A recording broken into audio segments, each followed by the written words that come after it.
ठीक है, तो हम ग्रेड ऑफ कंक्रीट की बात कर रहे थे, और ग्रेड ऑफ कंक्रीट एक तरीके से उस कंक्रीट की क्वालिटी को जज करने का तरीका है। ग्रेडिंग सिस्टम हम करते ही हैं, काफ़ी आपने देखा ये कॉलेजेस में होता है। तो जो ग्रेड सिस्टम है वो कंक्रीट की क्वालिटी को बताएगा, और उसमें बेसिकली हम कैलकुलेट उस कंप्रेसिव स्ट्रेंथ को चेक करते हैं हम। ठीक है, इतनी एनर्जी पढ़ने में लगा लेना बढ़िया रहेगा। और उसी कंप्रेसिव स्ट्रेंथ से हम और बाकी जितनी भी हार्ड एंड कंक्रीट की प्रॉपर्टीज है उनको रिलेट कर देते हैं। ठीक है, तो अब इसमें जो ग्रेडिंग सिस्टम को रिप्रेजेंट करने का तरीका है, जैसे M30 लिखा था हमने यहाँ पर, तो M इज द मिक्स और 30 is the characteristic compressive strength.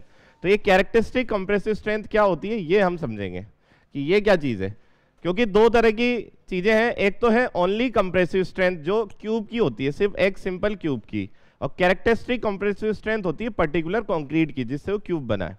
तो ये क्या चीज़ होती है, तो इसके लिए अगर हम देखें तो कंक्रीट जो है वो इस टाइप का मटेरियल है कि जब आप एक सेम मिक्स से डिफरेंट डिफरेंट क्यूब्स बनाते हो, सेम मिक्स से जब आप डिफरेंट डिफरेंट क्यूब्स बनाओगे और उनको टेस्ट करोगे, ठीक है, जैसे आपको कोई भी कंक्रीट मिक्स बोल दिया और कंक्रीट मिक्स है जिससे कंक्रीटिंग होने वाली है और उससे आपने क्यूब बना लिए। टाइम पे नहीं आते हो क्या?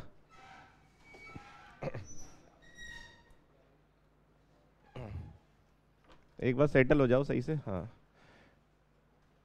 ठीक है, हम ग्रेडिंग की बात कर रहे हैं।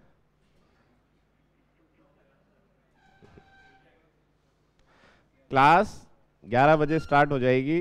कल के लिए मेरे इंस्ट्रक्शन से आप 5, 7, 10 मिनट का जो ये है ना कि आराम से चलेंगे, तो वो नहीं होगा। 11 बजे हो जाएगी क्लास से स्टार्ट। ठीक है, तो उस तरीके से माइंड मेकअप कर लो कि 11 बजे, ज़्यादा ज़्यादा 5 मिनट लेट हो सकता है, बाकी 11 बजे स्टार्ट कर देंगे अपन लोग। ठीक है,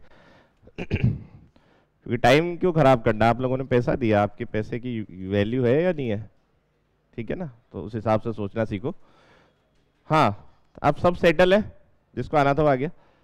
कल हमने ग्रेडिंग पढ़ी थी, और जो ग्रेडिंग जो होती है वो कंक्रीट की क्वालिटी को रिप्रेजेंट करने का एक तरीका है।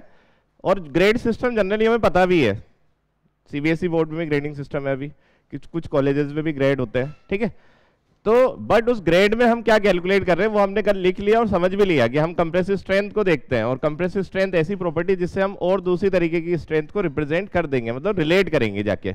और most valuable and easily tested वाली जो प्रॉपर्टी है वो कंप्रेसिव स्ट्रेंथ है। ठीक है, अब उसमें एक वर्ड और आया था, वो था कैरेक्टरिस्टिक कंप्रेसिव स्ट्रेंथ। तो दो तरह की चीजें, एक तो है सिर्फ सिंपल कंप्रेसिव स्ट्रेंथ और एक है कैरेक्टरिस्टिक कंप्रेसिव स्ट्रेंथ। उन दोनों का क्या डिफरेंस है वो हम देखने वाले हैं, क्योंकि आगे हमें जहां पर भी स्ट्रेंथ की बात होगी आगे जाकर के डिजाइन में, तो वो सारी स्ट्रेंथ आपकी कैरेक्टरिस्टिक कंप्रेसिव स्ट्रेंथ है। ठीक है, अब जो क्यूब है उस एक किसी भी कंक्रीट मिक्स से आपने क्यूब बनाया और उस क्यूब को आपने कंप्रेशन टेस्टिंग मशीन में रखा 28 दिन तक क्योर करने के बाद में।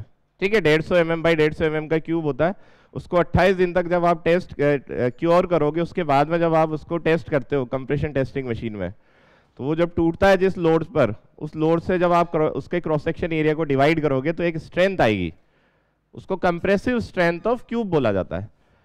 तो और एक होता है हमारा कैरेक्टरिस्टिक कंप्रेसिव स्ट्रेंथ। तो कैरेक्टरिस्टिक कंप्रेसिव स्ट्रेंथ होती है किसी पर्टिकुलर कंक्रीट की, किसी पर्टिकुलर कंक्रीट का मतलब ऐसा है कि जब कंक्रीटिंग हो रही थी इस स्लैब की या इस कॉलम की, तो इस कॉलम में जो कंक्रीट फिल हुई है, तो इस कंक्रीट की क्या स्ट्रेंथ है, उस स्ट्रेंथ को हम हमेशा कैरेक्टरिस्टिक कंप्रेसिव स्ट्रेंथ से रिप्रेजेंट करते हैं।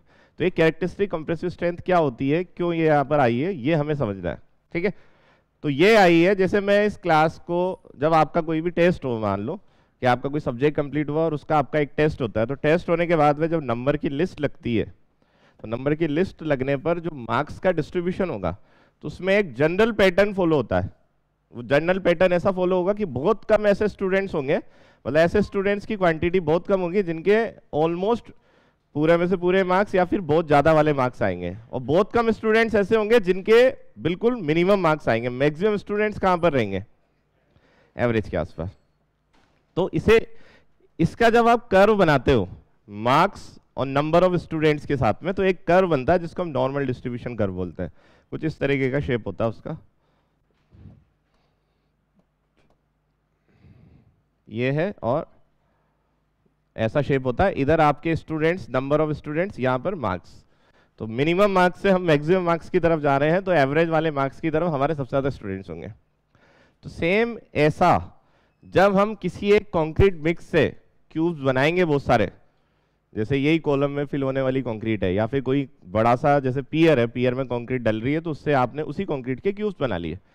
क्योंकि हम ऐसा क्यों कर रहे हैं, देखो इस कंक्रीट की स्ट्रेंथ को जज करने का सिर्फ और सिर्फ एक ही तरीका है कि जब ये कंक्रीट फिल हो रही थी उसी समय उस सेम कंक्रीट से क्यूब बना लिए जाए और उनको भी क्या कर लिया जाए, टेस्ट। क्योंकि इसमें जब कंक्रीटिंग हो गई कॉलम में, तो उसकी स्ट्रेंथ को कैलकुलेट करने के लिए हम इसको कॉलम को तोड़ नहीं सकते, ठीक है। कुछ टेस्ट हमारे पास अभी मौजूद हैं जो कि बिना कॉलम को तोड़े उसकी स्ट्रेंथ बता देंगे, लेकिन वो बिल्कुल एक्चुअल वाली स्ट्रेंथ नहीं बता सकते, जिनको नॉन डिस्ट्रक्टिव टेस्ट बोलते हैं। तो इस कॉलम की स्ट्रेंथ हमें कैसे मिलेगी कि जब ये कॉलम में कंक्रीटिंग हो रही थी उसी समय हमने उससे क्यूब बना लिए। तो वो जो क्यूब आप बनाते हो सेम कंक्रीट मिक्स से आपने जो क्यूब्स बनाया और उनकी जब आपने स्ट्रेंथ को कैलकुलेट किया तो स्ट्रेंथ में थोड़ा बहुत वेरिएशन आता है। वेरिएशन का मतलब बिल्कुल बराबर नहीं आएंगी सबकी, थोड़ा थोड़ा सा क्या रहेगा, वेरिएशन, ठीक है। और वो वेरिएशन सेम उसी तरीके का होगा जैसा मैंने मार्क्स वाला बताया कि नॉर्मल डिस्ट्रीब्यूशन कर्व को वो फॉलो करेगा।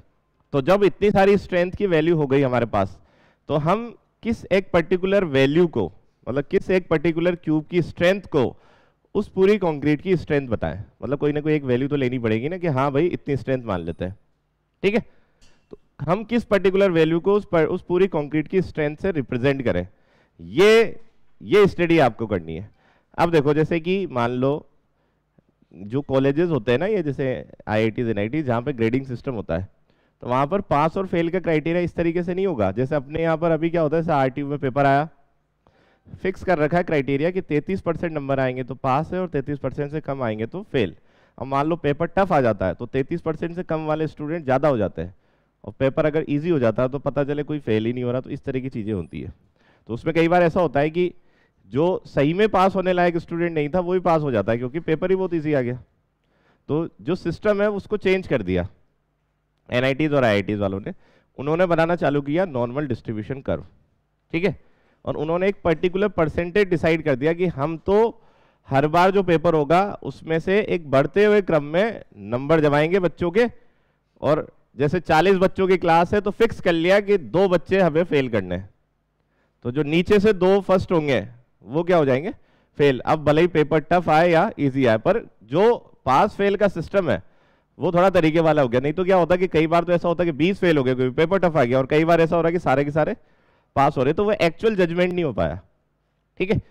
तो एक क्राइटेरिया डिसाइड कर दिया उन्होंने कि भाई इतने बच्चों को तो हमें फेल करना ही है। तो नंबर ऑफ स्टूडेंट से भी हो सकता है, और 40 में से 2 बच्चे को कितना परसेंट हो गया, 5%, यही हुआ ना।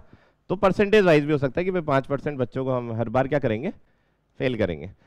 तो सेम उसी तरीके से अब देखो सेम कंक्रीट मिक्स से क्यूब बना रहे हो और क्यूब से अलग अलग स्ट्रेंथ आ रही है, तो कोई एक वैल्यू तो आपको उठानी पड़ेगी, ठीक है।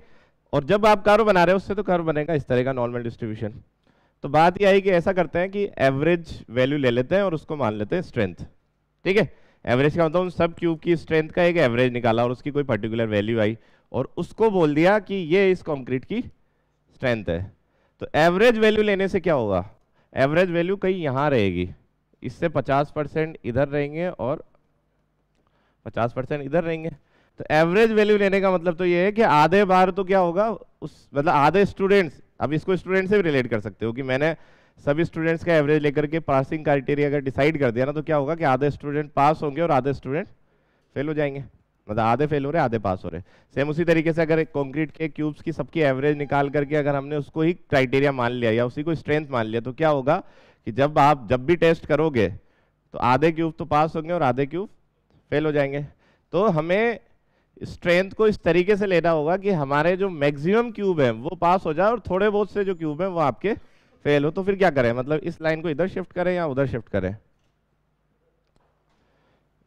मतलब बच्चों को ज्यादा पास करना था तो आपने जो पास वाले और फेल वाले बच्चों का क्राइटेरिया तो वो कैसे कर दिया कि आपने जैसे 40 में से 20 में 40 बच्चों की क्लास है, तो आपने क्या सोच लिया कि मैं हर बार ज़्यादा ज़्यादा 2 बच्चों को फेल करूंगा, बाकी के 38 जो होंगे वो मेरे क्या होंगे, पास, ठीक है। तो इससे आपने जो पासिंग मार्क्स का क्राइटेरिया है उसको बढ़ाया है या कम किया है, कम किया है ना। तो सेम इसी तरीके से क्यूब्स की क्यूब्स जो आप बना रहे हो उस कंक्रीट से, और उससे आपको उस कंक्रीट की स्ट्रेंथ पता करनी है। तो अगर हम उस सब क्यूब्स की स्ट्रेंथ का एवरेज लेकर के, सब क्यूब्स की एवरेज ले लेंगे हम स्ट्रेंथ का, और उसको उस पर्टिकुलर कंक्रीट की स्ट्रेंथ बताएंगे, तो क्या होगा कि आधे टाइम तो क्या होगा, कंक्रीट की स्ट्रेंथ उससे ज्यादा आएगी और आधे टाइम कंक्रीट की स्ट्रेंथ उससे कम आएगी। हम तो एक ऐसी वैल्यू चाहते हैं कि मैक्सिमम टाइम कंक्रीट की स्ट्रेंथ उस वैल्यू से क्या है, ज्यादा। तो क्या करें, मतलब उस एवरेज वाली वैल्यू को इधर लेकर के जाएंगे तो क्या होगा, और ज्यादा फेलियर के चांसेस बढ़ेंगे। तो हम क्या कर रहे हैं, इसको इस तरफ लेकर के जाते हैं, ठीक है, और इसको इस तरफ ऐसे लेके जाते हैं जैसे इधर 50% है, इधर 50%, तो इस लाइन को इधर ऐसे शिफ्ट करा कि इधर 95% रह गया और उधर 5%, ठीक है। तो क्या किया है कि जो क्यूब्स आप बना रहे हो, जैसे मान लो 100 क्यूब बनाया, तो 100 क्यूब को बढ़ते हुए क्रम में जमाया, तो जो 5वें नंबर का क्यूब है बढ़ते हुए क्रम की स्ट्रेंथ में, उसको उस पूरी कंक्रीट की क्या मान ली, स्ट्रेंथ। तो 95 क्यूब की स्ट्रेंथ तो हमेशा ही उससे क्या रह रही है, ज्यादा कितने क्यूब की कम रह सकती, 5 की, मतलब वो 5 मैक्सिमम है। अगर 2 की कम रहेगी तो भी बढ़िया, पर 5 से 6 नहीं होना चाहिए। तो वो जो क्यूब्स की वेरिएशन आ रही थी स्ट्रेंथ में, उस वेरिएशन में से एक वैल्यू को पुट करना था। तो वो वैल्यू ऐसी चूज करी हमने उस कंक्रीट की स्ट्रेंथ बताने के लिए कि उस वैल्यू के हिसाब से जब आप टेस्ट करने जाओगे कंक्रीट को, तो 95% केस में तो क्या होगा, स्ट्रेंथ आपको ज्यादा ही मिलेगी, सिर्फ 5% केस में स्ट्रेंथ आपको कम मिलेगी। 5% केस भी मैक्सिमम है, इससे ज्यादा नहीं हो सकता। अब इसमें यूं आती है कि सर 5 ही क्यों रखा, 2 भी रख सकते थे, 1 भी रख सकते थे, ऐसा भी हो सकता था कि कभी किसी क्यूब की स्ट्रेंथ उससे कम आए ना, ठीक है। तो ये जैसे जैसे आप इसको इधर शिफ्ट करते जाओगे, 5 से 4, 3, 2, 1 करते जाओगे, तो वैसे वैसे जो स्ट्रेंथ की वैल्यू है ना, वो क्या होती जाएगी, कम। मतलब जैसे जैसे आपने इस लाइन को इधर शिफ्ट किया, तो इधर 50 है, इधर 50 है, मैंने इधर को शिफ्ट करके इधर 95 रख दिया और उधर 5 रख दिया। अब मैं और चाह रहा हूं कि और उधर लेके जाऊं, मतलब वो जो बढ़ते हुए क्रम में जो क्यूब्स की स्ट्रेंथ थी, तो 5वें क्यूब की जगह मैं दूसरे पर आ जाऊं। तो जैसे जैसे आप स्ट्रेंथ को और कम करोगे, वैसे वैसे आपका स्ट्रक्चर फिर अनइकोनॉमिक भी होता चला जाएगा। इसलिए इकोनॉमी भी साथ ध्यान में रखते हुए और आपकी सेफ्टी में भी ध्यान में रखते हुए 5% एक क्राइटेरिया फिक्स किया गया कि 5% केस में तो स्ट्रेंथ कम आ सकती है ज्यादा से ज्यादा, बाकी 95% केस में स्ट्रेंथ क्या रहेगी, ज्यादा रहेगी। तो वो जो स्ट्रेंथ ऑफ कंक्रीट है, उस स्ट्रेंथ ऑफ कंक्रीट को कैरेक्टरिस्टिक कंप्रेसिव स्ट्रेंथ बोला है कोड ने, और उसको डिफाइन किया है कि strength below which not more than 5% test results are expected to fail.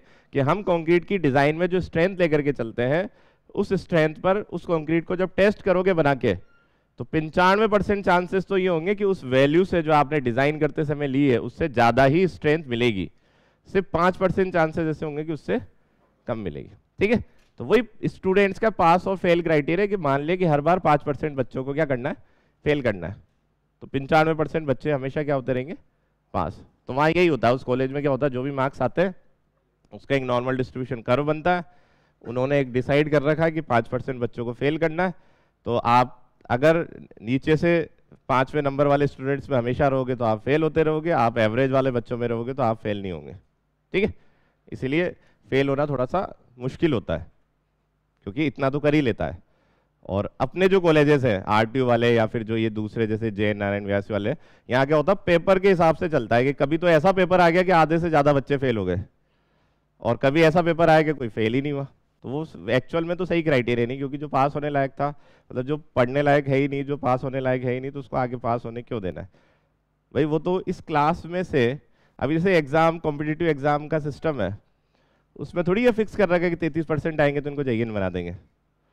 Rank decide चलती है ना, रैंक से ही तो होता है कि भाई 200 सीट है तो शुरू के 200 बच्चे, मतलब जिस भी तरीके से कैटेगरी से वो डिसाइड करते होंगे कि जितने बच्चे और ये सब जॉब लग जाएंगे।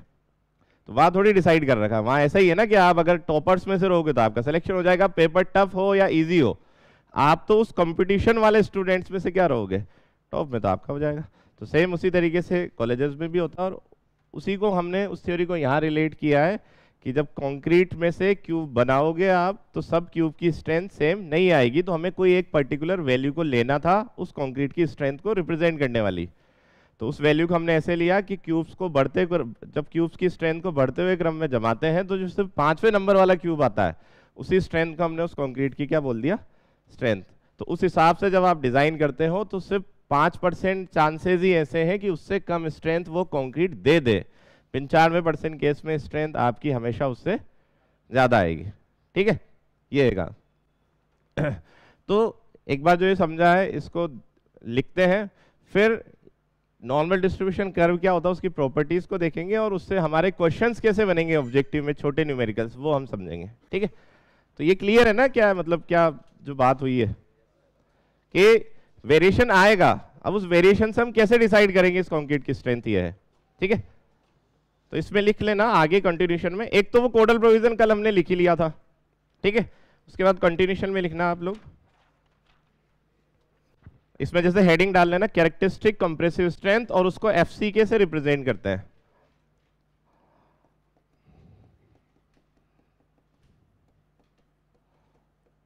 कैरेक्टरिस्टिक कंप्रेसिव स्ट्रेंथ,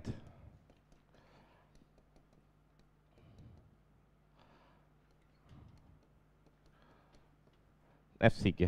ठीक है, कैरेक्टरिस्टिक, आगे इस स्टडी के बाद में जहां पर भी स्ट्रेंथ बोला जाएगा उसका मतलब वो कैरेक्टरिस्टिक कंप्रेसिव स्ट्रेंथ है। ठीक है, सिर्फ simple compressive strength word use होता है एक पर्टिकुलर क्यूब के लिए। ठीक है, लेकिन कंक्रीट की स्ट्रेंथ को रिप्रेजेंट करने का तरीका है कैरेक्टरिस्टिक कंप्रेसिव स्ट्रेंथ। ठीक है, तो इसमें लिखना ना concrete is a material, concrete is a material whose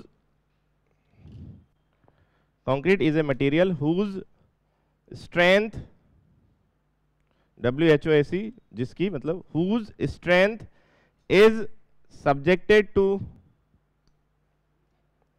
concrete is a material whose strength is subjected to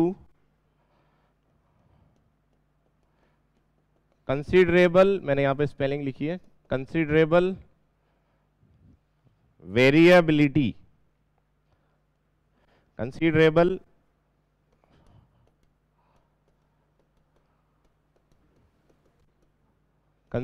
variability. Concrete is a material whose strength is subjected to considerable variability. अब वो variability किस तरीके से होगी तो इसमें आगे लिखना है इसी लाइन में कंटिन्यूशन में, क्यूब स्पेसिमेन, क्यूब स्पेसिमेन। अब स्पेसिमेन वर्ड का क्या मतलब होता है? स्पेसिमेन हम बोलते हैं कि जिस भी आप, जब आप टेस्ट करते हो ना किसी भी इंस्ट्रूमेंट में, तो उसमें टेस्ट करने के लिए जो आप, जैसे एक क्यूब रखा मैंने तोड़ने के लिए, तो वो एक स्पेसिमेन हो गया। ठीक है, अगर आपको रीइंफोर्समेंट बार का टेस्ट करना है माइल्ड स्टील वाला कर्व बनाने के लिए, तो एक जो रीइंफोर्समेंट बार की जो लेंथ जो आप स्टैंडर्ड तरीके से लेकर के आते हो, जो कोड में दिया हुआ है, तो वो एक स्पेसिमेन हो गया। जिस पर टेस्ट होता है वो एक स्पेसिमेन है। ठीक है, तो cube specimen, cube specimens that are taken from the cube specimens that are taken from the same mix, same mix का मतलब एक बार जो पहली जो एक कंक्रीट बनी है सेम, वो वाली सेम का मतलब वो जो क्यूब आप बना रहे हो वो वन टाइम वाली कंक्रीट से बना रहे हो। ठीक है, मतलब जो एक बार में जो पूरी कंक्रीट बन गई उससे जितने भी क्यूब आप बनाते हो, क्योंकि जो एक बार में पूरी कंक्रीट बनी उसका मतलब तो ये कि उन सबकी स्ट्रेंथ क्या आनी चाहिए, सेम, बट थोड़ा बहुत वेरिएशन रहता है। ठीक है, तो cube specimens that are taken from the same mix, same mix gives, GIVES, gives different values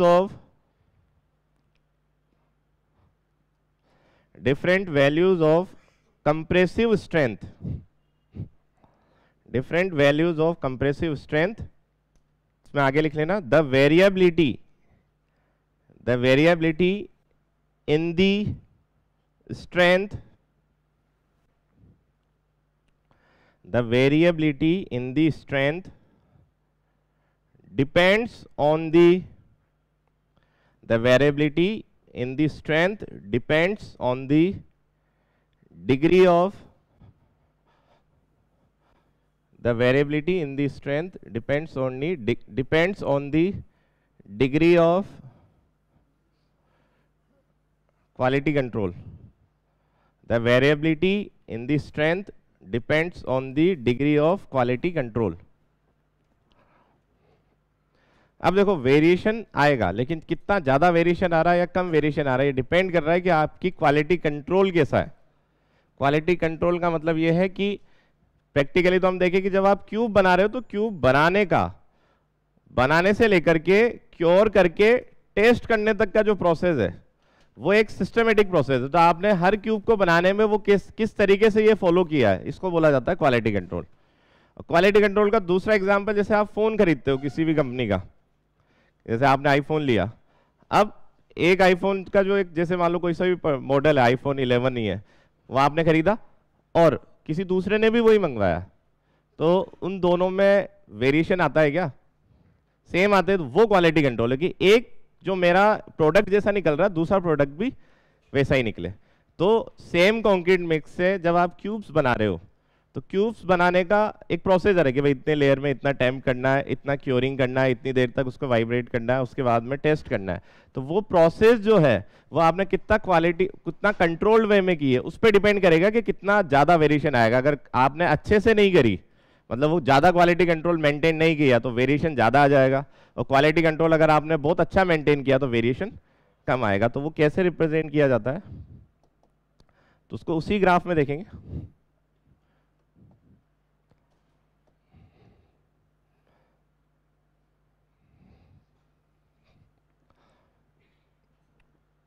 इसमें इस तरफ यहां तो होती है हमारी कंप्रेसिव स्ट्रेंथ ऑफ क्यूब्स,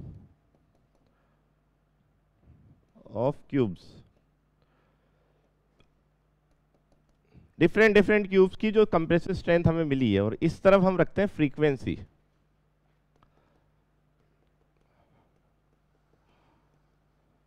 ठीक है, तो वो जो नॉर्मल डिस्ट्रीब्यूशन कर्व बनता है वो बनता है आपका इस टाइप से। ठीक है, अब यहाँ पर दो कर्व और बनाने वाला हूं मैं कि ये कर्व या तो ऐसा हो सकता है, और एक और कर्व आपने एक बार कंक्रीट मिक्स से क्यूब्स बना लिए, उनकी टेस्टिंग करी तो ऐसा कर्व बन गया। ठीक है, ये जो मिड वाली स्ट्रेंथ है उस पर हमारी फ्रीक्वेंसी सबसे ज़्यादा है। अब एक बार और या किसी और ने से एक उसकी कोई कंक्रीट मिक्स थी उससे एक और कर्व बनाया, तो एक कर्व बना उसका इस टाइप का,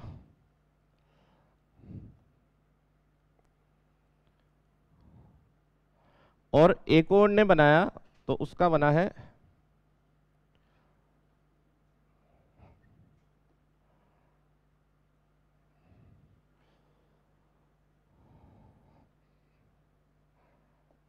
तो देखो तीन तरह के कर्व बने नॉर्मल डिस्ट्रीब्यूशन वाले। तो ये जो कर्व का जितना कम एरिया ये कवर करेगा उसका मतलब क्या है, मतलब आपका जो स्ट्रेंथ की जो वैल्यूज आ रही है सबकी वो बिल्कुल अगर आसपास आ रही है तो इसका मतलब ये है क्योंकि कंक्रीट तो सेम ही थी ना, स्ट्रेंथ में इतना वेरिएशन क्यों आ सकता है?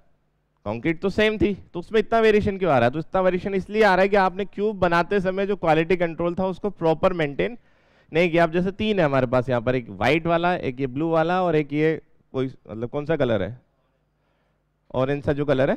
तो इनमें अगर हम देखेंगे तो सबसे अच्छी क्वालिटी कंट्रोल कौन से वाले कलर के हिसाब से, मतलब कौन से वाले कंक्रीट की हुई होगी? ऑरेंज वाले की। सबसे पुअर क्वालिटी कंट्रोल है ब्लू की, और जो मीडियम हम बोलेंगे मॉडरेट लेवल की वो आपकी व्हाइट। मतलब ये कर्व जितना ज़्यादा शार्प होगा उतना ज़्यादा क्वालिटी कंट्रोल। ठीक है तो एक तो ये ध्यान रखना आपको। तो जैसे इस कलर की मैं बोलूँ तो ये है गुड क्वालिटी कंट्रोल,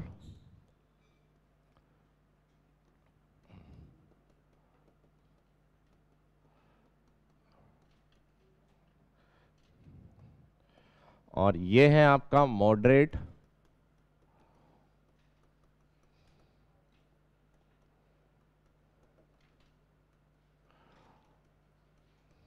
और ये होगा आपका पुअर।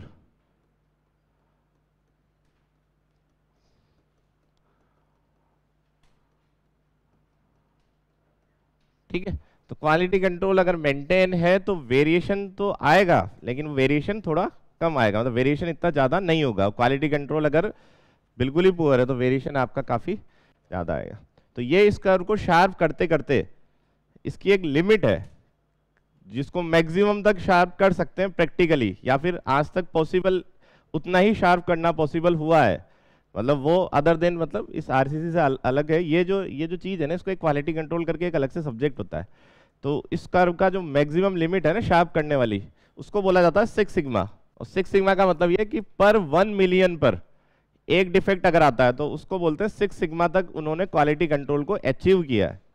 पर 1 मिलियन मतलब 10 लाख बना रहे हो, मतलब ये क्यूब से रिलेटेड नहीं है, अब ये तो किसी प्रोडक्ट से रिलेटेड है। जैसे कि कोई भी कंपनी है 10 लाख फोन बनाएगी ना, तो एक फोन में मिस्टेक आएगी, तब जाके उनकी क्वालिटी कंट्रोल को 6 सिग्मा लेवल तक का बोला जाएगा।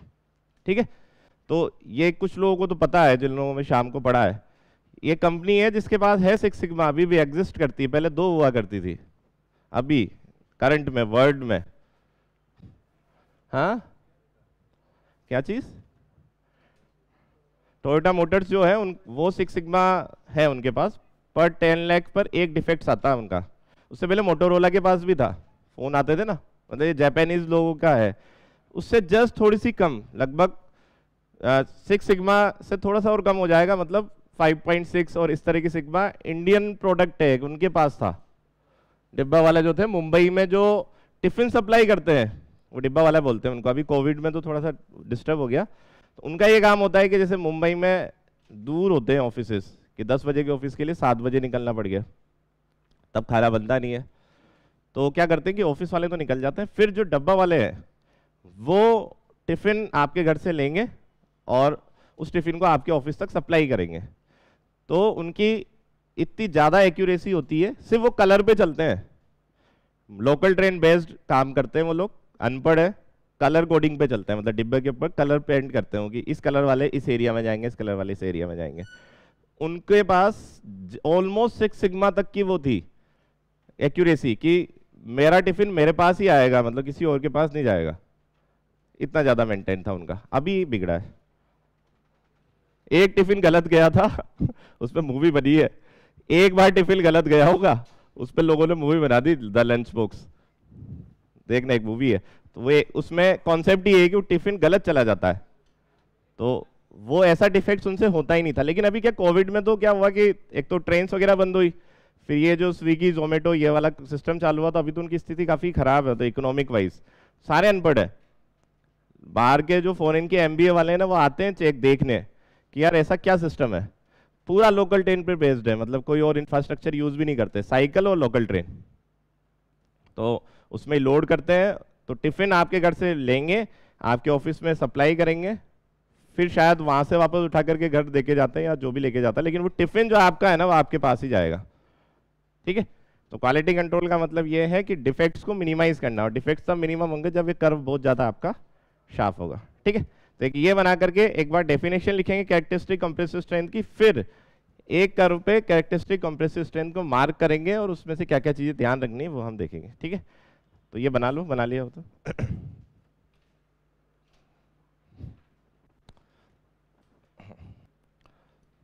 लिख लिए, बना लिया। तो इसमें लिखना characteristic strength is defined as the characteristic strength is defined as the strength of material. Characteristic strength is defined as the strength of material below which not more than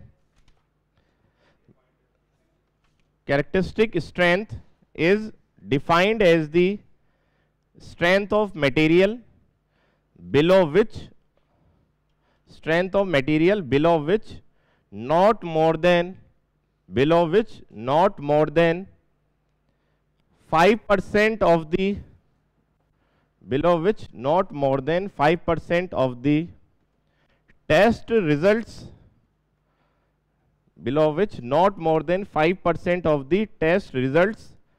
are expected to fail, below which not more than 5% test results are expected to fail, below which not more than 5% test results are expected to fail.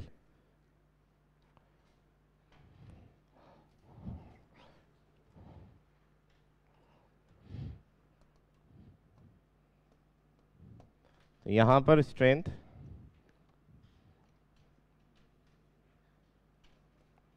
Compressive strength,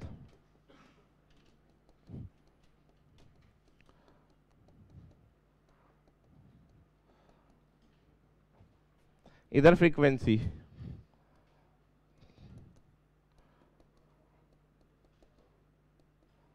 frequency, ठीक है। और क्या issue है भाई, बातें मत करो यार ऐसे। हाँ, तो कंप्रेसिव स्ट्रेंथ और फ्रीक्वेंसी कर्व हमने बना लिया था, तो फिर से वही कर्व बनाएंगे।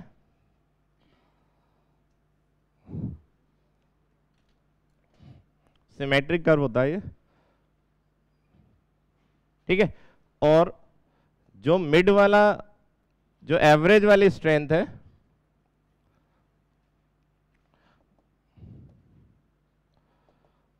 उसको बोला जाता है F M, mean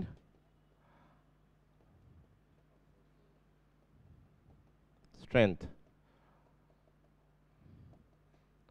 mean target strength. और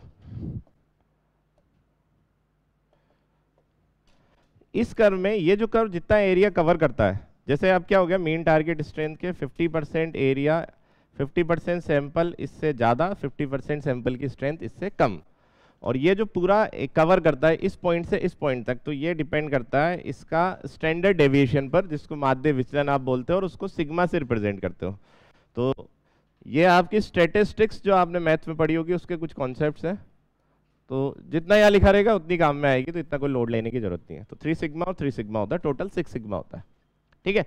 अब मेरी जो कैरेक्टरिस्टिक कंप्रेसिव स्ट्रेंथ है, जिसको मैं एफसी के बोल रहा हूँ, वो कहीं ना कहीं होगी इसमें कर्व में। मतलब क्या होगा, स्ट्रेंथ यहाँ से बढ़ रही है और मैक्सिमम यहाँ तक जा रही है। सबसे कम स्ट्रेंथ ये वाली, जिस क्यूब की सबसे मिनिमम स्ट्रेंथ मिली होगी वो ये वाली, और सबसे ज़्यादा स्ट्रेंथ हमें ये मिली है। मतलब स्ट्रेंथ की मिनिमम से मिनिमम वैल्यू मुझे ये मिली है और मैक्सिमम से मैक्सिमम वैल्यू ये मिली है, ठीक है।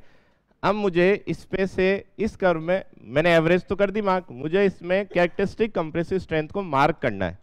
तो वो स्ट्रेंथ होती है जिससे 95% स्ट्रेंथ तो क्या होगी, उस मतलब उस पर्टिकुलर वैल्यू से 95% वैल्यू तो ज़्यादा होगी, और 5% वैल्यू उससे कम हो सकती है ज़्यादा से ज़्यादा।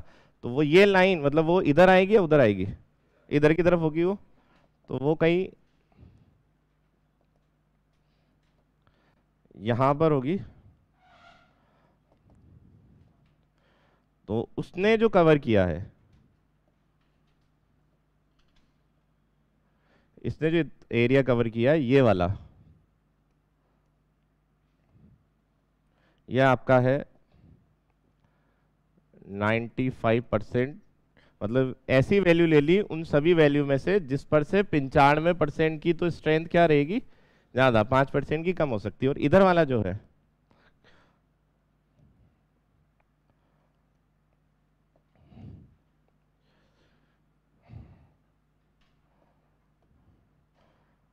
पाँच परसेंट, और इसको बोल दिया एफ सी के। अब क्या होगा कि जब यहाँ तक 3 सिग्मा था, तो यहाँ से यहाँ तक कोई होगी लेंथ, तो वो वैल्यू कितनी होती है, वो भी आपको 1.65 सिग्मा की इक्वल होती है वो।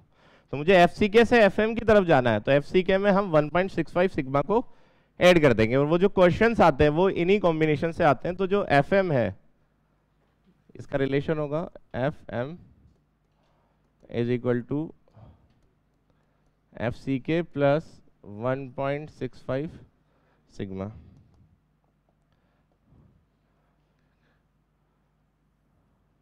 One point six five sigma. अब ये जो सिग्मा है, तो माध्य विचलन जो है या स्टैंडर्ड डेविएशन है, वो आप मैन्युअली निकाल सकते हो। क्यूब्स आएंगे, क्यूब्स की स्ट्रेंथ होगी, सबकी स्ट्रेंथ निकाली, उसका एवरेज निकाला, तो एक formula under root average strength minus particular की स्ट्रेंथ डिवाइडेड बाई n-1 और उसका स्क्वायर, ठीक है।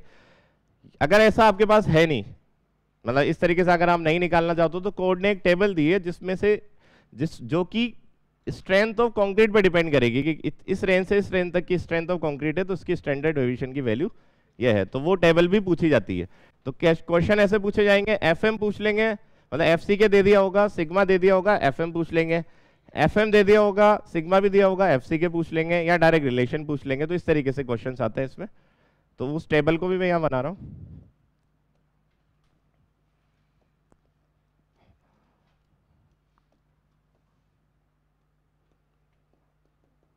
ग्रेड ऑफ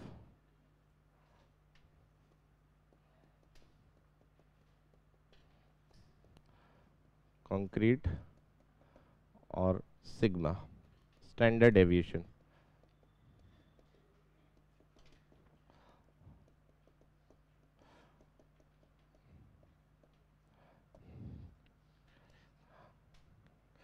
तो ग्रेड ऑफ कंक्रीट के अकॉर्डिंग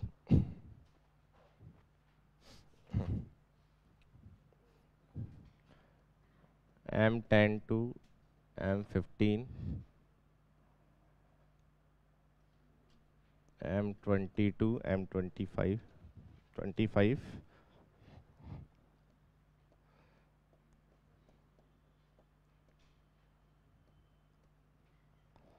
इसके लिए कितनी वैल्यू है? MPa या न्यूटन पर mm स्क्वायर। इसके लिए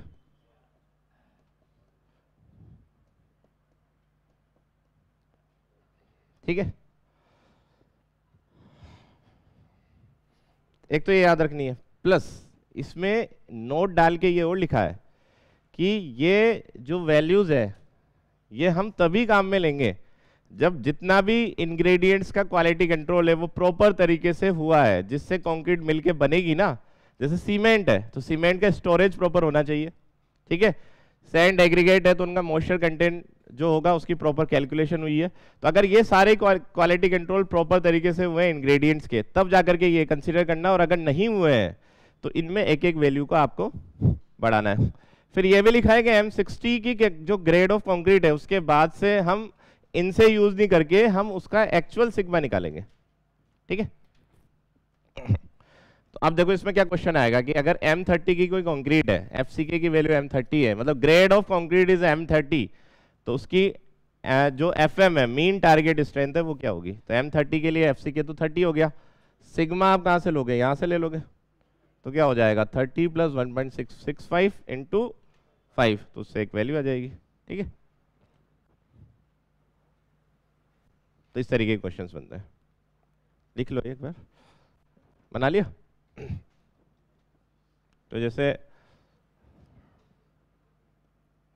मीन टारगेट स्ट्रेंथ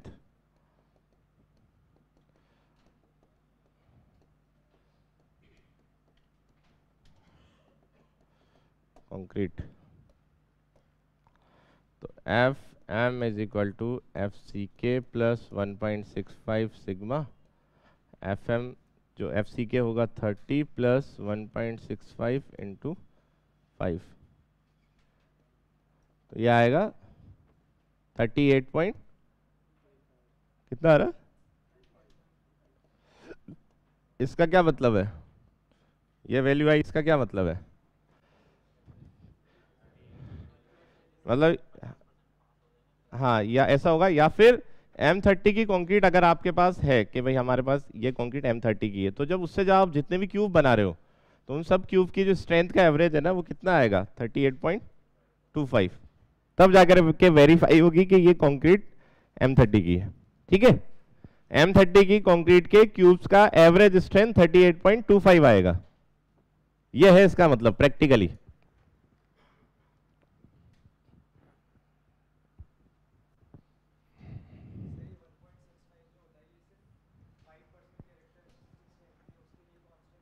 हाँ, 5% के लिए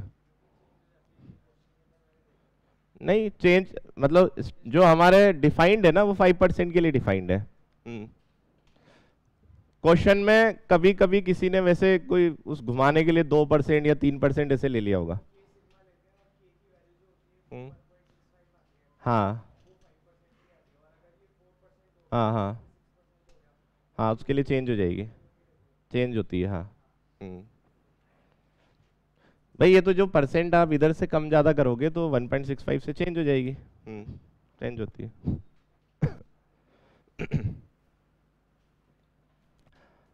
ठीक है। तो इस तरह के क्वेश्चंस बनेंगे, आपसे कोई भी एक वैल्यू पूछ लेंगे, या तो डायरेक्ट फॉर्मूला पूछेंगे या आपसे FCK पूछेंगे, FM पूछेंगे, सिग्मा दे करके। नेक्स्ट वाला इसमें देखेंगे हम, लिख लिया सबने? नेक्स्ट वाला देखेंगे हम डिजाइन मिक्स।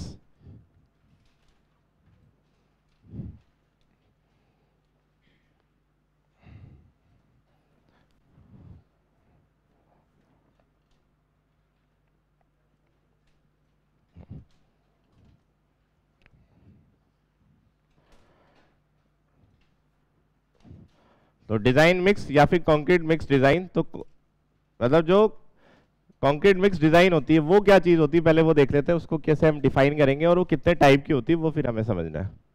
ठीक है, तो डिजाइन मिक्स जैसे अभी आपको बोल रहे हैं M30 की कंक्रीट है, M25 की कंक्रीट है, तो कंक्रीट पहले तो जिन जिन चीज़ों से मिलके बनती है हम उससे कंक्रीट बनाएंगे, लेकिन M30 की कंक्रीट बनाने के लिए कितना रेशो ऑफ सीमेंट डालना है, कितना कोर्स एग्रीगेट डालना है, ठीक है, कितना फाइन एग्रीगेट डालना है, तो ये सारी चीज़ें जो हमें मिलेगी वो डिज़ाइन मिक्स प्रोसेस से मिलेगी।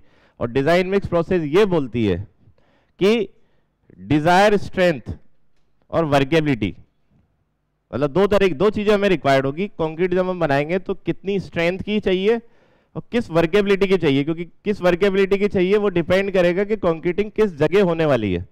जैसे मान लो पाइल फाउंडेशन या ट्रीमी पाइप में होगी तो वेरी हाई वर्केबिलिटी चाहिए, ठीक है, कहीं रोड पर हो रही है, रोड कंस्ट्रक्शन में तो वेरी लो वर्केबिलिटी चाहिए, ठीक है, शेलो सेक्शन है अगर कहीं तो डिजायर स्ट्रेंथ और वर्केबिलिटी की कंक्रीट बनाने के लिए इकोनॉमिक वे में हम जितने भी रेस्पेक्टिव इंग्रेडिएंट्स है उनका रेशियो जो डिसाइड करेंगे उस प्रोसेस को डिजाइन मिक्स बोलते हैं।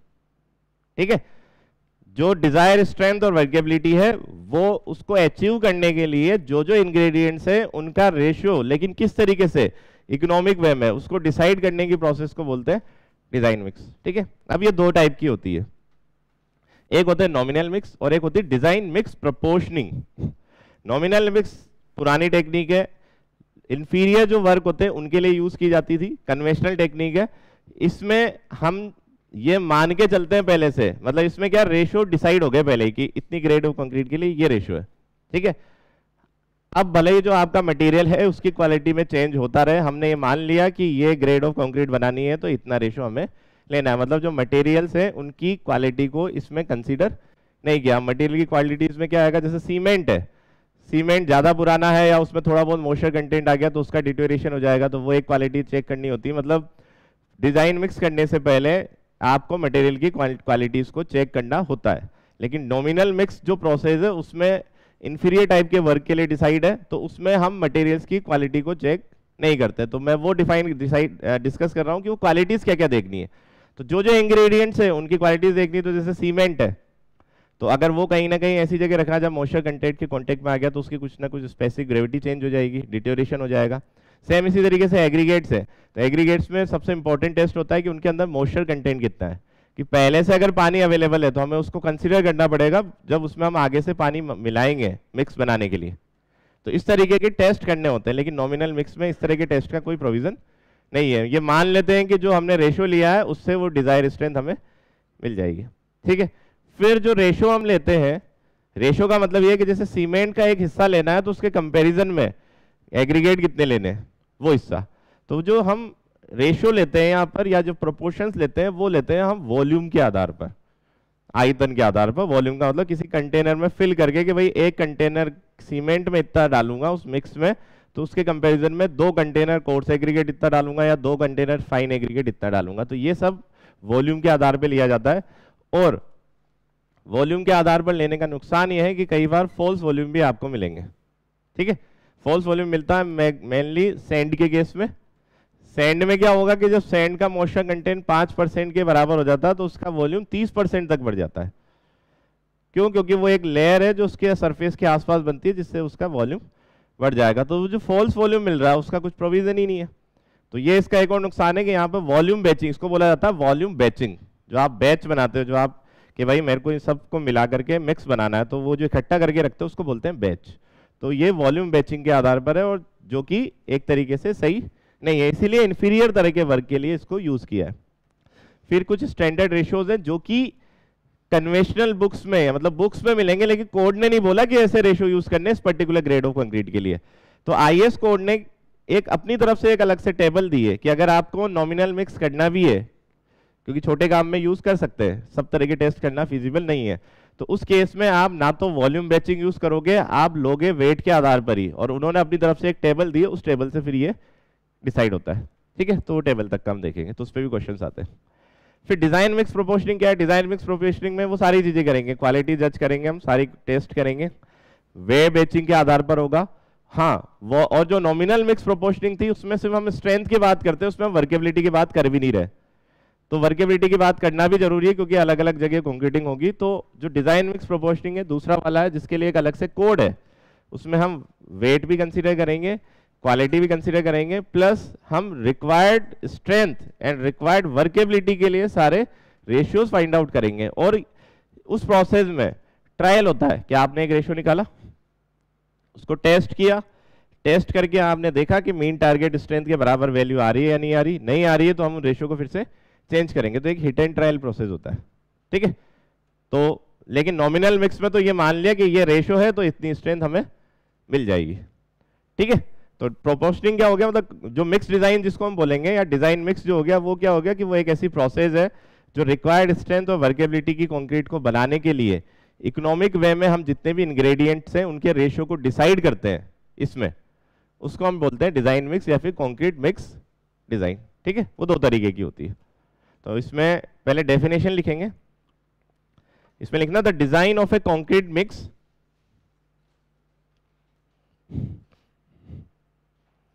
the design of a concrete mix for a specified the design of a concrete mix for a specified grade the design of a concrete mix for a specified grade involves specified grade involves the, यहाँ पे spelling लिखिए, the design of a concrete mix for a specified grade involves the economical selection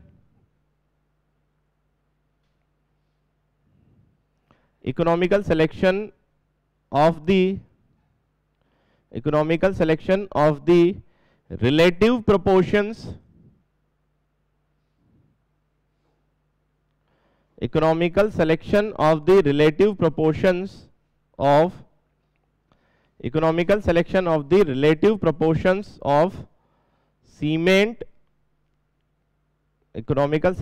the relative proportions of cement fine aggregate,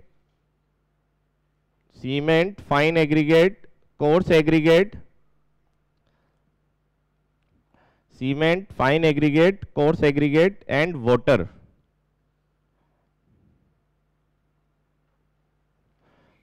Cement, fine aggregate, coarse aggregate, and water. There are two types of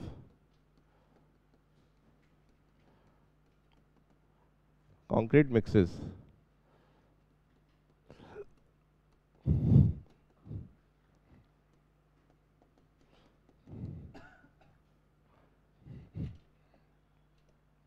इसमें first वाली है nominal mix.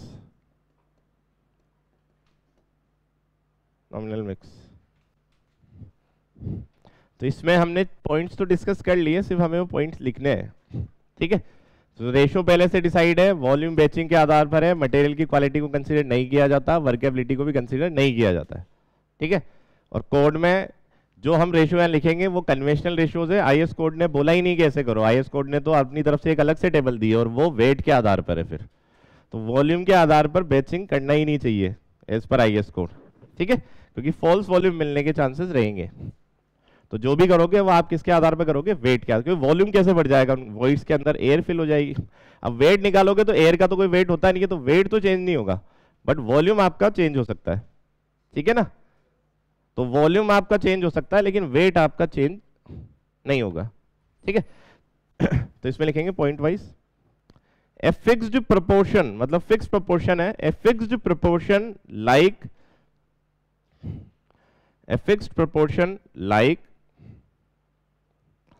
1:2:4, मतलब as a example a fixed proportion like 1:2:4 of concrete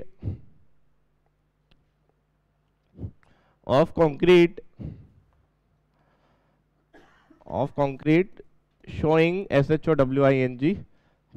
a fixed proportion like 1:2:4 of concrete showing volumetric ratio of materials,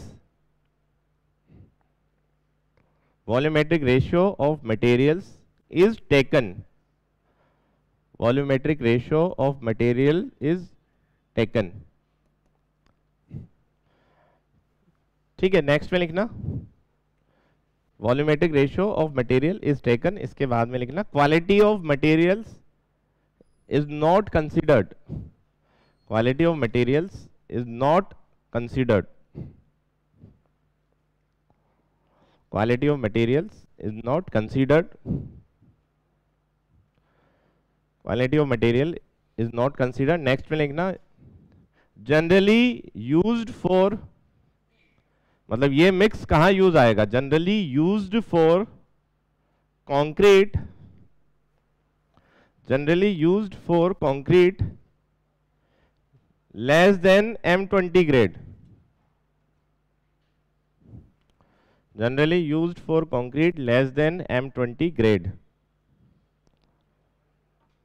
ठीक है, और इसमें last point में लिखना it is assumed that, it is assumed that desired strength, it is assumed that desired strength will be,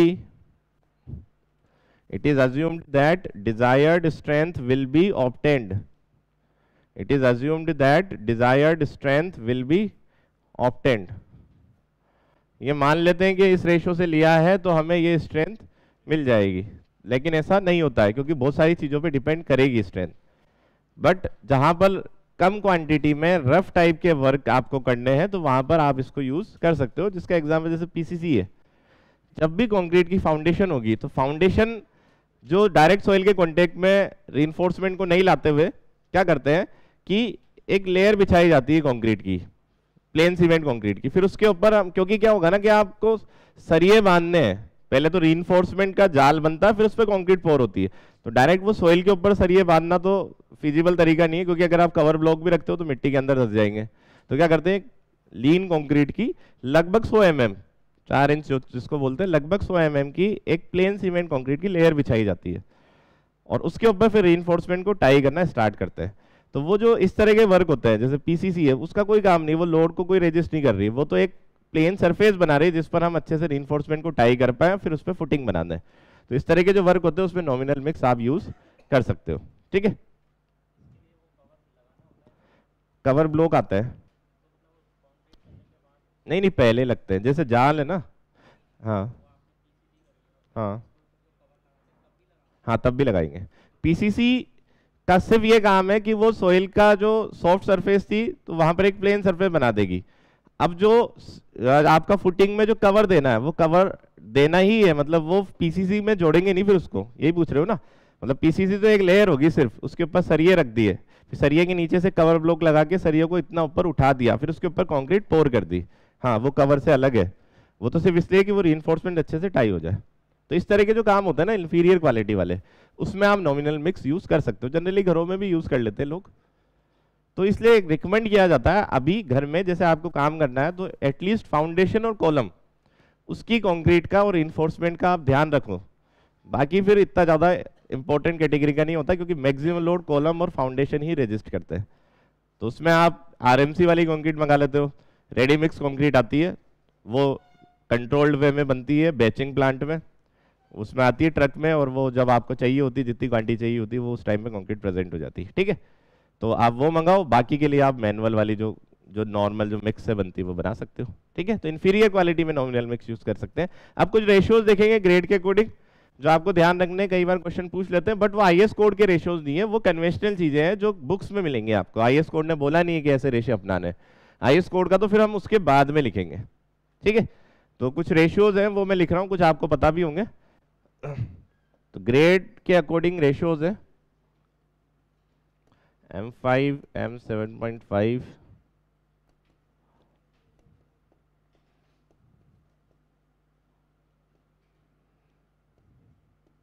अब देखो इसमें तो M25 तक रेशियो दिया है, लेकिन अभी जो हम कोड की टेबल देखेंगे उसमें M20 तक का ही दिया है नॉमिनल, मतलब M20 से ऊपर की अगर कोई कंक्रीट है तो उसको डिजाइन मिक्स प्रोपोर्शनिंग से यूज करना है।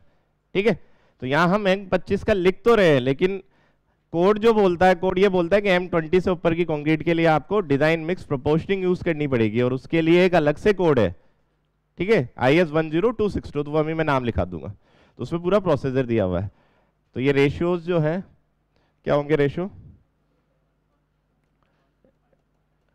अब ये 1:5:10 में ये सीमेंट होता है, ये फाइन एग्रीगेट और ये कोर्स एग्रीगेट, ठीक है, वॉल्यूम के आधार पर है ये सारे।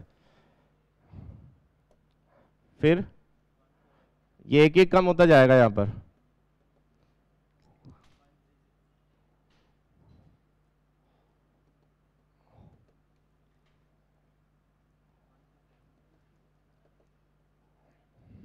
ये 1.5 होगा।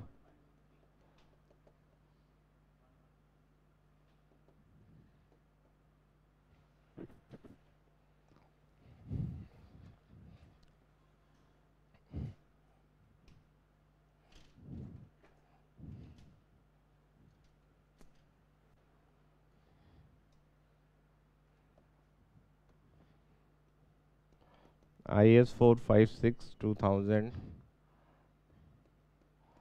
provides more realistic ratios for M5 to M20 grade concrete। इस ग्रेड के लिए उन्होंने मोर रियलिस्टिक रेशियोज दिए हैं, तो वो देखेंगे, टेबल बनेंगे, और वो वे बेचिंग के आधार पर है।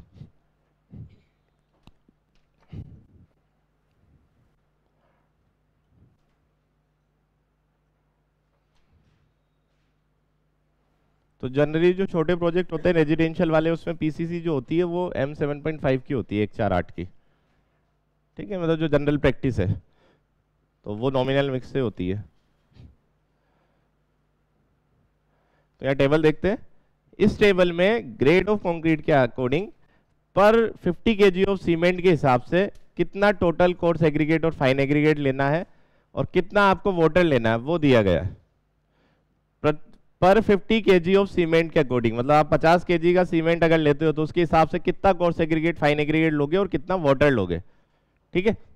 तो 50 केजी लेने का सिंपल सा लॉजिक है, क्योंकि एक कट्टा जो आता है सीमेंट को 50 किलो का होता है, तो एक कट्टा सीमेंट का अगर आप ले रहे हो तो उस हिसाब से कोर्स एग्रीगेट फाइन एग्रीगेट कितने लेने हैं। तो इसमें सबसे पहले इधर तो आएगा grade of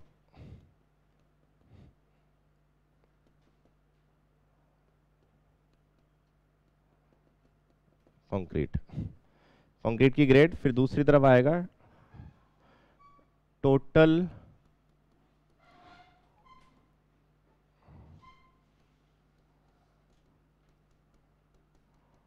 quantity of dry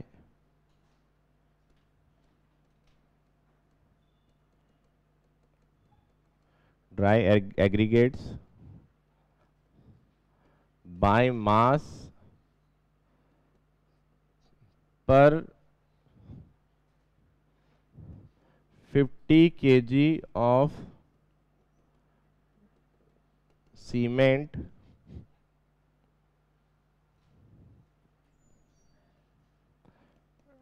to be taken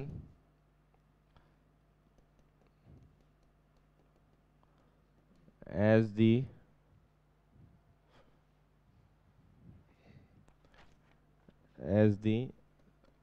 sum of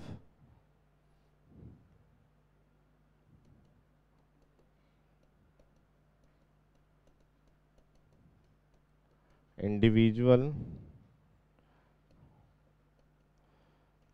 masses of fine aggregate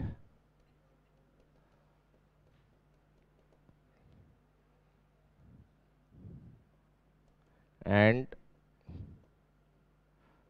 coarse aggregate। ये कोड की लैंग्वेज है। तो क्या लिखा है यहाँ पर, total quantity of dry aggregate पर 50 केजी ऑफ सीमेंट एज, उसके बाद में लिखा to be taken as sum of the individual masses of fine aggregate and coarse aggregate, मतलब टोटल फाइन एग्रीगेट और कोर्स एग्रीगेट कितना लेना है आपको पर 1 बैग ऑफ सीमेंट, वो अकॉर्डिंग टू ग्रेड। यहाँ जो ग्रेड आएगी उसके हिसाब से, भाई कोई M10 की ग्रेड है तो उसके लिए टोटल वेट, मतलब प्रति 1 बैग ऑफ सीमेंट के आधार पर कितना कोर्स एग्रीगेट और फाइन एग्रीगेट का टोटल वेट लेना है। ठीक है, फिर नेक्स्ट वाली में हम देखेंगे कि जो टोटल वेट तो हमें यहाँ मिल गया, लेकिन उस वेट में से कितना पोर्शन वेट आपका फाइन एग्रीगेट का होगा और कितना पोर्शन वेट आपका कोर्स एग्रीगेट का होगा। तो जनरली तो 1:2 लेते हैं, मतलब जितना फाइन एग्रीगेट का वेट है उसका दुगना वेट लिया जाता है कोर्स एग्रीगेट का, या फिर कोर्स एग्रीगेट फाइन एग्रीगेट के वेट का डबल होता है। ठीक है, अब अगर इसकी अपर लिमिट हम देखें तो अपर लिमिट हो जाएगी आपकी 1:1.5, मतलब कि कोर्स एग्रीगेट का रेशियो आपने कम कर दिया और फाइन एग्रीगेट का बढ़ा दिया, जब भी तो 1:1.5 आया। ठीक है ना, और लोअर लिमिट क्या हो जाएगी 1:2.5, कि अब आपने फाइन एग्रीगेट कम कर दिया और कोर्स एग्रीगेट बढ़ा दिया, तभी उसका जो पोर्शन है वो कितना हो गया 2.5। तो जनरली 1:2, ज्यादा से ज्यादा फाइन एग्रीगेट को ले सकते हैं 1:1.5, और कम से कम फाइन एग्रीगेट को लेंगे 1:2.5। ठीक है, तो वो लिखेंगे proportion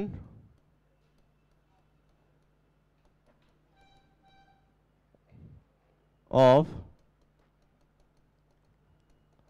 fine aggregates to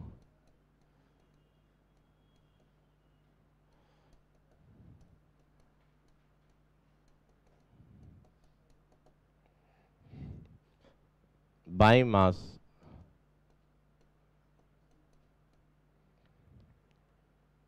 last वाला होगा क्वांटिटी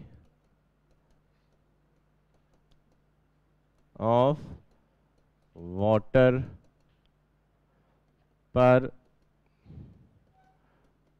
50 kg ऑफ सीमेंट।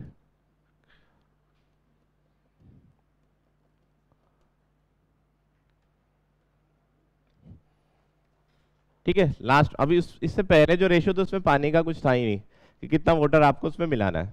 ठीक है, क्योंकि वाटर सीमेंट रेशियो से भी काफी स्ट्रेंथ में वेरिएशन आ जाता है, लेकिन ऐसा कुछ था ही नहीं।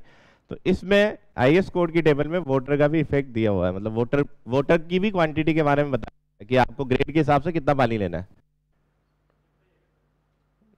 लिखेंगे ना टेबल? हाँ, नहीं नहीं, इतना ही है।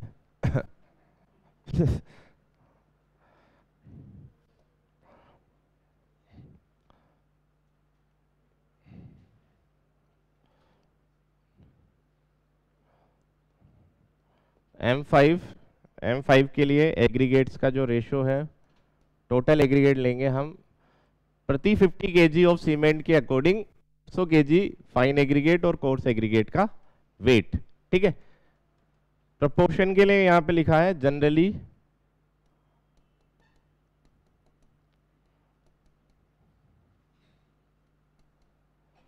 One ratio 2 and upper limit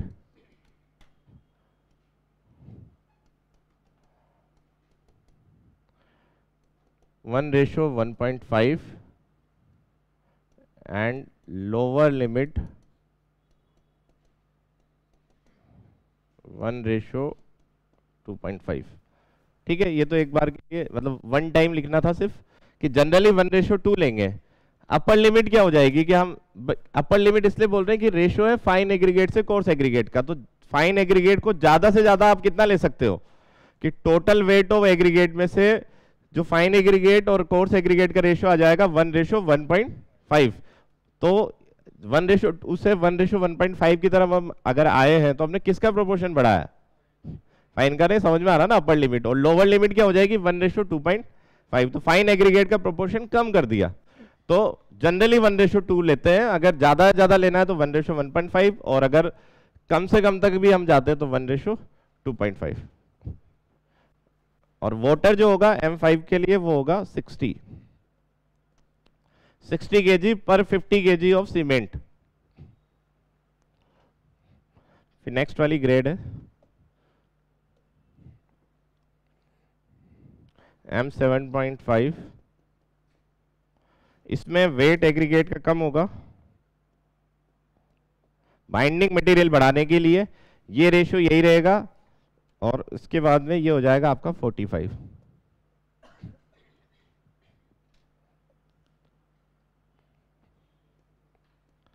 M10 480 voter हो जाएगा 34।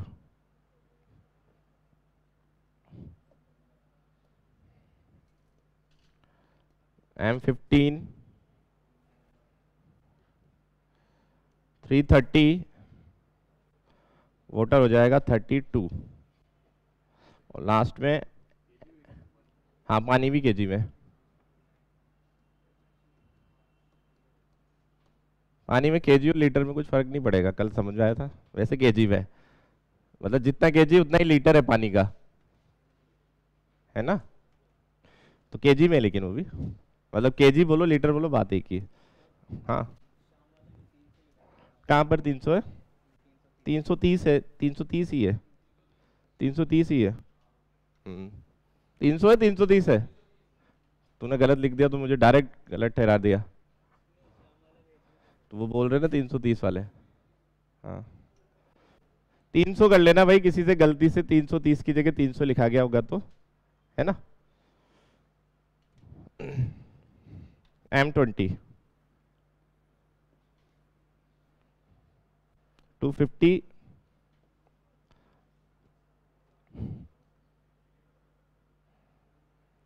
ये वैल्यूज है।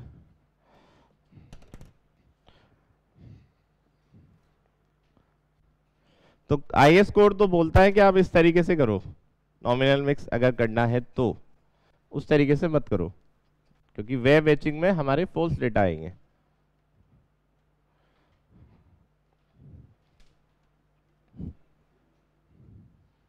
और एक चीज और ध्यान रखनी है, ये है सिर्फ M20 तक, मतलब M25 से अगर जो कंक्रीट होगी वो डिजाइन मिक्स प्रोपोर्शनिंग होगी, वो नॉमिनल मिक्स से नहीं होगी एज पर IS 456।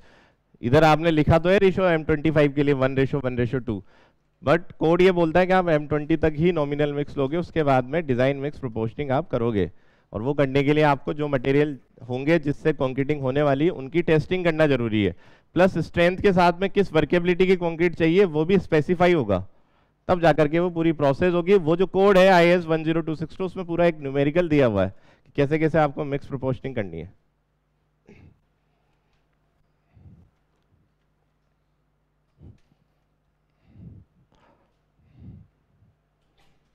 ठीक है, शाम वाले में किसी के जो लोग आए हैं शाम वाले बैच से, तो उनके अगर 300 हो तो 330 कर लो इसको।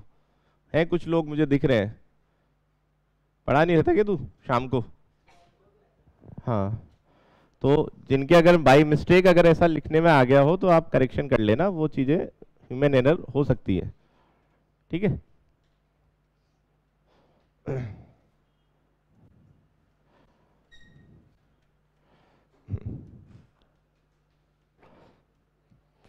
ठीक है। तो नेक्स्ट होगा डिजाइन मिक्स प्रोपोर्शनिंग। लिख लिए गए? लिखो लिखो।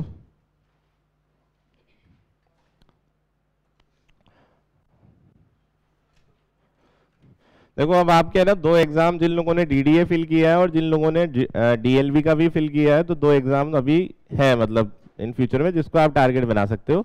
और ऐसा सुनने में आया है कि जो अभी विधानसभा सत्र चालू होगा या चल रहा है शायद, तो होली के आसपास जो वैकेंसीज है उनका अनाउंसमेंट हो जाएगा। मतलब थोड़ा ऐसा रहता है सरकार के त्योहार के टाइम पे, अखबार में फिर हेडिंग कैसे बनेगी होली का त्योहार, तो वो पूरे चांसेस है, क्योंकि इंजीनियरिंग वाली वैकेंसीज इलेक्शन के हिसाब से वैसे भी नहीं चलती है, उनको जरूरत है काम करवाने के लिए, क्योंकि इतनी कम वैकेंसी होती है एक तो।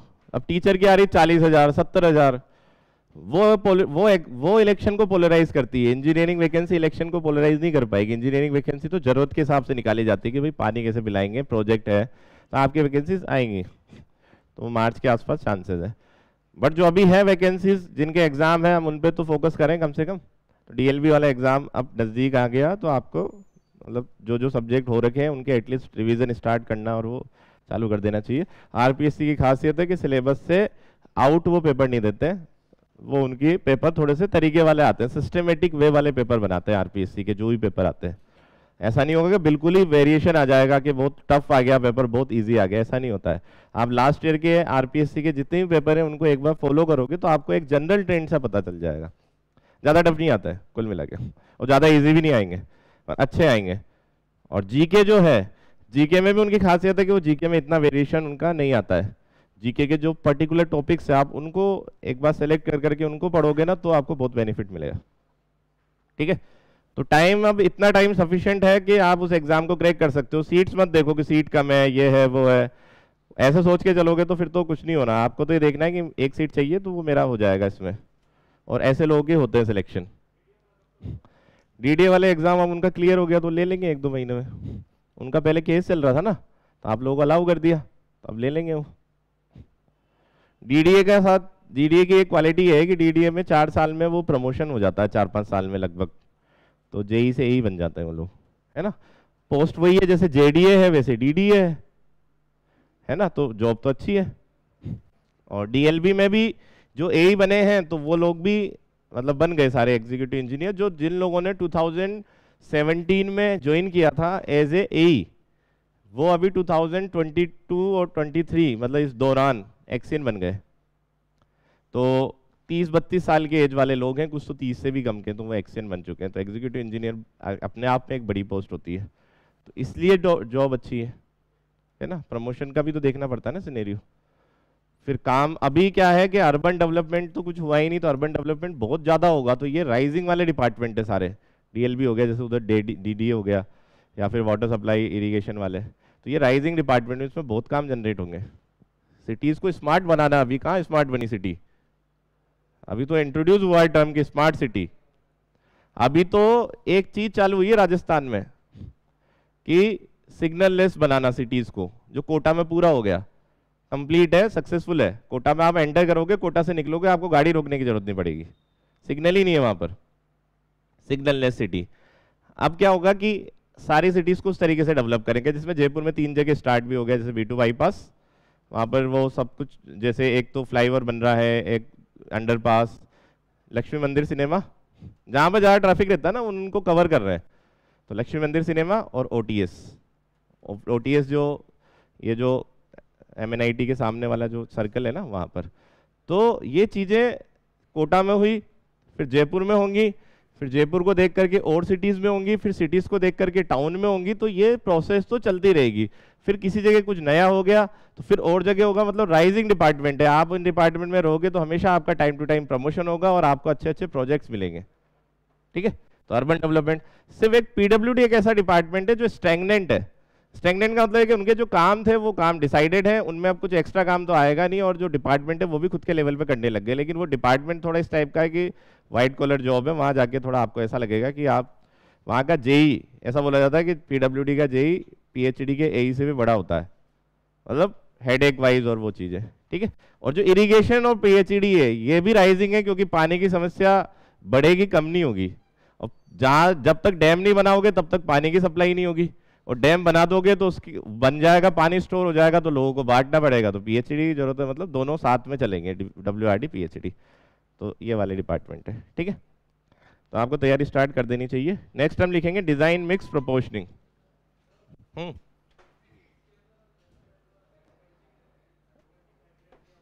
क्या,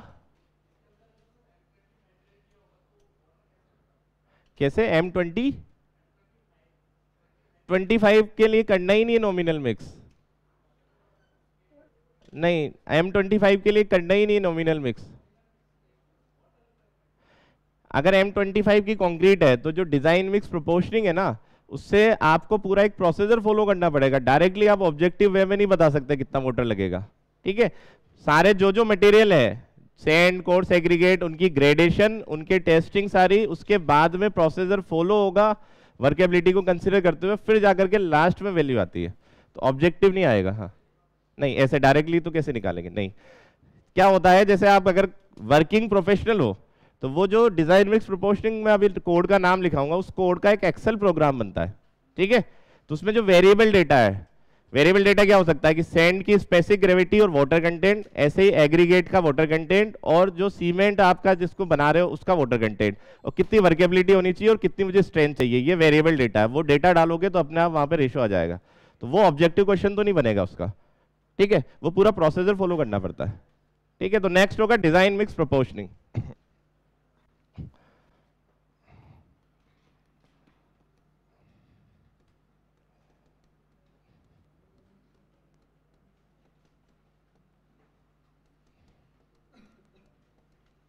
डिजाइन मिक्स प्रोपोर्शनिंग IS 10262, ये कोड आप जब डाउनलोड करोगे ना आप, और इसको जब देखोगे तो उसमें एक पूरा का पूरा प्रोसीजर दिया हुआ न्यूमेरिकल टाइप में, वो फॉलो करना पड़ेगा। इससे पहले नॉमिनल मिक्स में हमने मटेरियल की क्वालिटी को चेक किया ही नहीं है, इसलिए हम डायरेक्ट बोल पा रहे हैं, ठीक है। और आप खुद ही एक बार दिमाग में सोचो कि एग्रीगेट्स तो बहुत टाइप के होंगे, उनमें मॉइस्चर कंटेंट भी हो सकता है, सैंड भी कोई बनास से आ रही है या किसी और रिवर से आ रही है, या फिर आजकल क्रशर से आती है एम सैंड, तो उनमें वेरिएशन हो सकता है। तो हम एक स्पेसिफिक रेशो नहीं बता पाएंगे, ठीक है। सीमेंट है, कितना पुराना है, कहाँ स्टोर हुआ था, क्या उसकी अभी क्वालिटी है करंट सिचुएशन में, वो भी चेक किया जाता है। कंक्रीट जो होगी वो पाइल फाउंडेशन में होगी या रोड में होगी या कोई पियर में होगी, तो उसकी वर्केबिलिटी अलग अलग होगी। तो इतने सारे वेरिएबल्स होते हैं, तब जाकर के डिसाइड होता है। हम डायरेक्टली एक रेशो बोलेंगे तो मतलब हम एज्यूम जो कर रहे हैं वो स्ट्रेंथ हमें मिल भी सकती है, नहीं भी मिल सकती, ठीक है, समझ में आ रहा है ना। तो जो उन्होंने पूछा था कि सर ऐसा अगर क्वेश्चन आता है कि M25 की ग्रेड ऑफ कंक्रीट के लिए वाटर की क्वांटिटी कितनी लेनी है, तो ऑब्जेक्टिव वाले में तो हम उसको डायरेक्टली बता ही नहीं पाएंगे। M20 तक के लिए हम बता सकते हैं क्योंकि कोड ने हमें वैल्यू दे दी है, ठीक है। तो ये जो कोड है IS 10262, इसमें एक पूरा न्यूमेरिकल है। तो क्या होता है, उसका एक एक्सेल प्रोग्राम बनता है और उसमें जो वेरिएबल चीजें हैं सिर्फ वही चेंज करनी होगी आपको, है ना। अब वो वेरिएबल क्या होगा, स्ट्रेंथ, वर्केबिलिटी, जो सैंड है उसकी स्पेसिफिक ग्रेविटी और वाटर कंटेंट, एग्रीगेट का वाटर कंटेंट, स्पेसिफिक ग्रेविटी, और जो सीमेंट है उसकी स्पेसिफिक ग्रेविटी। और ये सारे वेरिएबल जब आप डालोगे तो वो रेशियो बार बार चेंज होके आएगा। क्या होता है ना, एक्सेल प्रोग्राम से एक्सेल तो चलाना आता है ना। हाँ, तो एक्सेल पे होती है काफी सारी डिजाइन। अगर आप एक्सेल में एक्सपर्ट हो तो आप काफी चीजों को बड़ा कम टाइम में कर सकते हो, ठीक है। तो ये जो मिक्स प्रोपोर्शनिंग है, इसमें हम सारी वो चीजें कर रहे हैं जो पिछले वाले में कमी थी, ठीक है। ये चीजें लिख लेते हैं, यही डिफरेंस है। इसका जो पूरा प्रोसेसर है उसको फिर उसमें कंक्रीट टेक्नोलॉजी पे डिटेल में पढ़ा जाता है, ठीक है। अभी हम वही चीजें पढ़ रहे हैं रिलेवेंट जो हमारे डिजाइन से रिलेटेड है। तो इस कोड का लेकिन आपको नाम ध्यान रखना है, तो इसमें लिख लेना, the mix shall be designed to produce the mix SHALL shall be designed to produce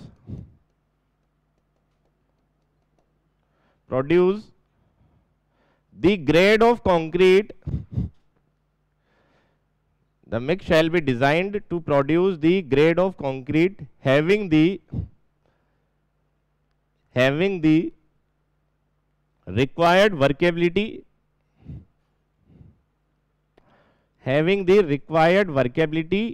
and क्या क्या चाहिए, रिक्वायर्ड वर्केबिलिटी और क्या चाहिए, characteristic strength, required workability and characteristic strength.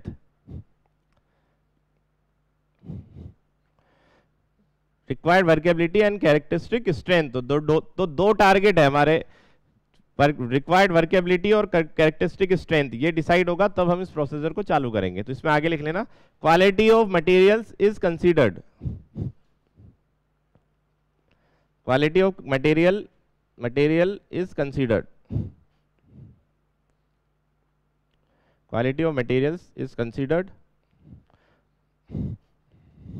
Last line में लिखना है हमें कि हम रिक्वायर्ड वर्केबिलिटी के लिए डिजाइन कर लेते हैं, फिर जो हमारे क्यूब्स होते हैं उनकी एवरेज स्ट्रेंथ जो होती है वो FM के बराबर आनी चाहिए।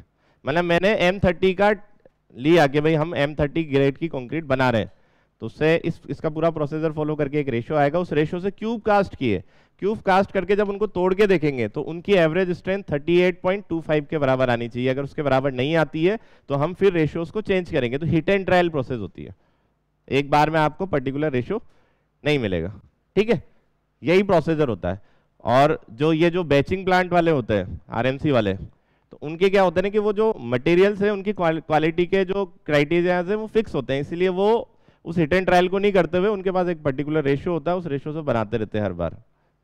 जबकि जब भी आपके पास नया मटेरियल आता है आप उसकी मटेरियल की टेस्टिंग करोगे, फिर उससे रेशियोज निकालोगे, फिर क्यूब कास्ट करोगे, प्रोसीजर यही होता है। ठीक है, तो लास्ट में लिख लेंगे कि जब हम क्यूब बना लेते हैं तो उसकी स्ट्रेंथ को हम किसके लिए चेक करेंगे, टारगेट मीन स्ट्रेंथ के लिए। तो इसमें लिख लेना the target mean strength of concrete mix, the target mean strength of concrete mix should be equal to the target mean strength of concrete mix should be equal to the characteristic strength, the target mean strength of concrete mix should be equal to the characteristic strength plus 1.65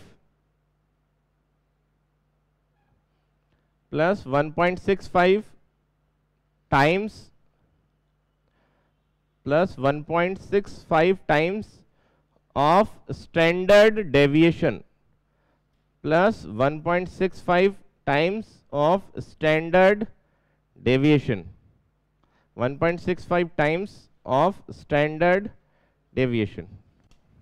ठीक है, तो जो भी आप cube cast करोगे उनकी जो average strength है वो एफएम के बराबर आनी चाहिए। ठीक है, मीन टारगेट स्ट्रेंथ अगर नहीं आती है तो फिर से वो ट्रायल वापस किया जाएगा रेशियो को चेंज करने के लिए। तो हिट एंड ट्रायल प्रोसेस होता है।